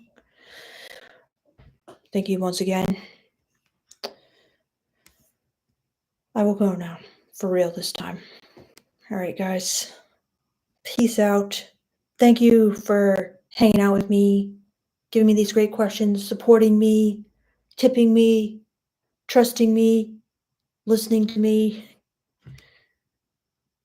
Yeah. All right, bye, guys.